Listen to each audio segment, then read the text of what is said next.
Because Ireland is located on the far western shores of the ancient world, the Irish people preserved many archaic features that had long since died away in mainland Europe.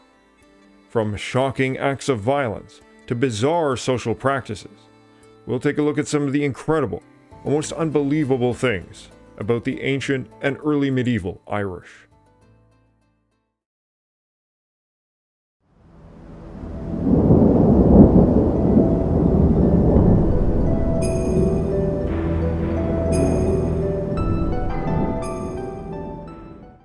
Hi friends, I'm Kevin McLean.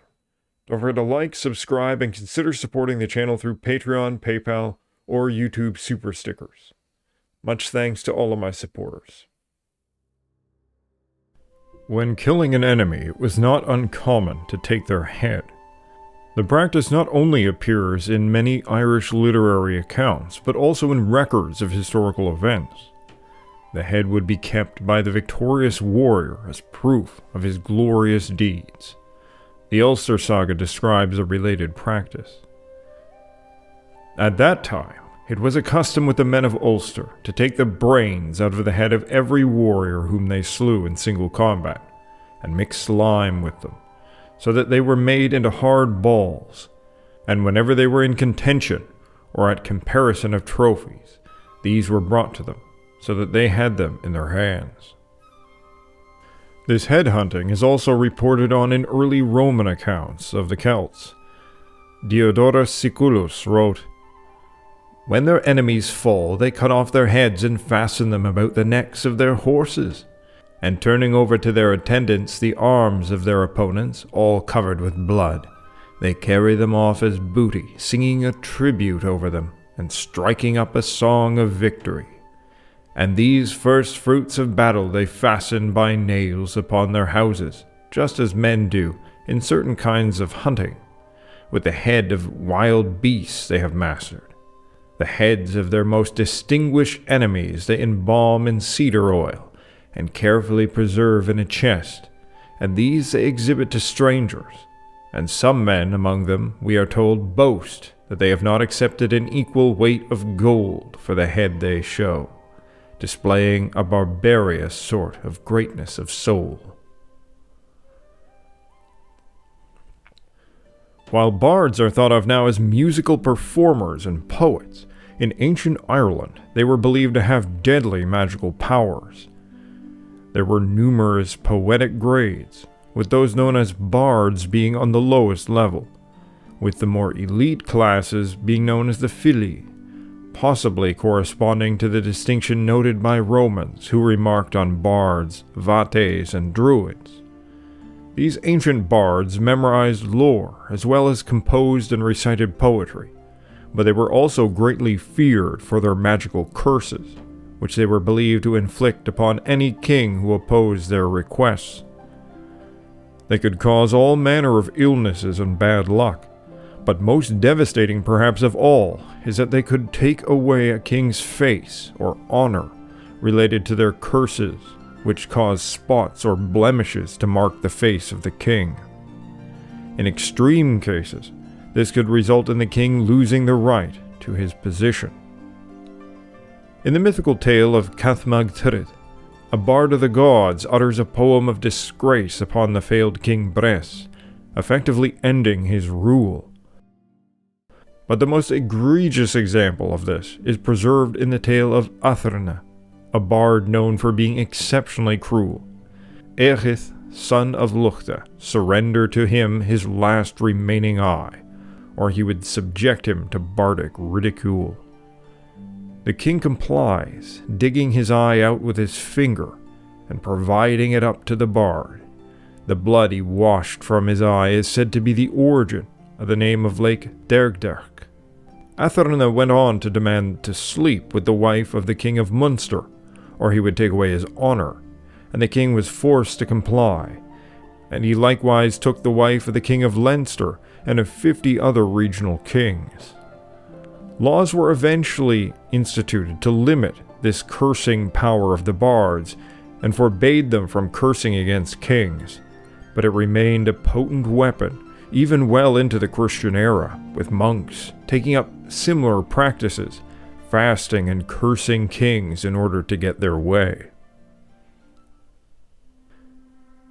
While in some places, submission is expressed with a bow or even laying down upon the ground, in ancient and early medieval Ireland, it was, at least at times, expressed by taking the breast. Cich means breast in Gaelic, specifically a woman's breast, and yet it is used to express loyalty, allegiance, and sometimes is used as a form of covenant. In his Confessions, St. Patrick wrote, "And immediately I went back to them, and they started to say to me, 'Come, because we are admitting you out of good faith, make friendship with us in any way you please.' And so on that day I refused to suck the breast of these men from fear of God, but nevertheless I had hopes that they would come to the faith in Jesus Christ, because they were barbarians."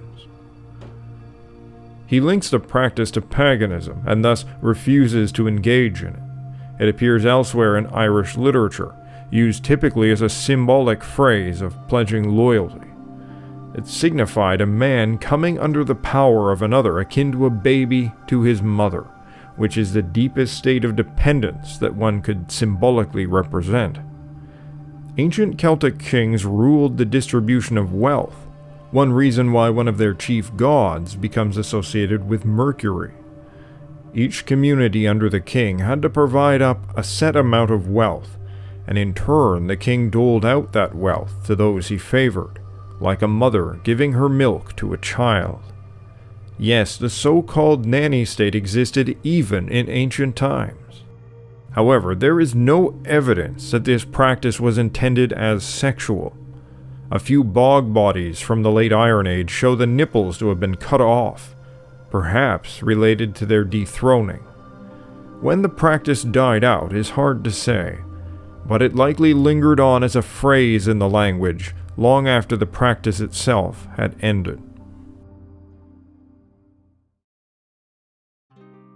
Ancient and early medieval Gaels believed that people inflicted with a state of madness could achieve a weightless state where they could leap into the air and jump from treetop to treetop.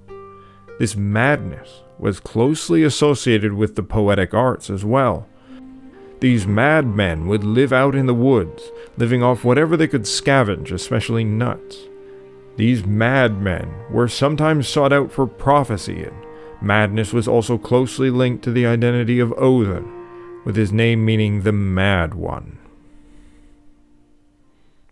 Ancient and medieval Irish believed that it was possible, via a strange boat ride into the west, to travel to mysterious magical lands, the otherworld. Not only did ancient pagans believe that the land of promise, a dwelling place of gods and the blessed dead, and an island filled with beautiful women, but Christians seem to have believed in it as well. Saint Brendan the Navigator is famous for having embarked on such a journey and found all sorts of strange and magical places. It plays a large role in many Gaelic legends. But perhaps the strangest of all the accounts told of Ireland is that of the horse lord recounted by Gerald of Wales in the 12th century. Kings of the northwest of Ulster, when they were inaugurated as king, would perform a very ancient ritual. He says, "The whole people of that country being gathered in one place, a white mare is led into the midst of them, and he who is to be inaugurated not as a prince, but as a brute, not as a king, but as an outlaw, comes before the people on all fours, confessing himself a beast, with no less impudence than imprudence. The mare being immediately killed and cut into pieces and boiled, a bath is prepared for him from the broth. Sitting in this, he eats the flesh which is brought to him, the people standing round and partaking of it also. He is also required to drink the broth in which he is bathed, not drawing it in any vessel, nor even in his hands, but lapping it with his mouth." Because the story is so shocking, Some have accused Gerald of making it up as slander against the Irish. But while it certainly may seem shocking to us now, there is good reason to believe that Gerald did not invent this story. A similar ritual is recorded concerning the coronation of Vedic kings in India. Because the horse was so important to the life of Proto-Indo-Europeans, it retained that importance in descendant cultures, in some places more than others. One of the places that retained a high degree of ancient features was Ireland, due to its geographical and cultural isolation. The white mare is symbolic of the earth or sovereignty, while the king, acting in the role of a stallion, marries her. Although the account doesn't say specifically, there is some reason to believe this took place in the period of Lunasa, the day of Lug's wedding, but also the day of the death of his wives, or another goddess closely associated with him. The marriage day is the same day as the death day, which spiritually united the king with the land. A number of goddesses are presented as having the form of a horse, and in Gaulish Iron Age art, male horses are not infrequently shown with human heads, likely representing a male god connected with kingship. Names like Echith, meaning horseman, were popular for kings, and Lug is frequently linked to horses. With that in mind, it's very likely that what Gerald reported in Ulster was the last holdout of a truly ancient Indo-European ritual of kingship, where the king and his land were represented as horses joined in marriage. I hope you liked the video, and if you did, please like, share, and subscribe, and consider supporting me on Patreon, PayPal, or through YouTube Super Stickers. You can also follow me on X or Facebook. Thank you all for watching, and as always, stand tall.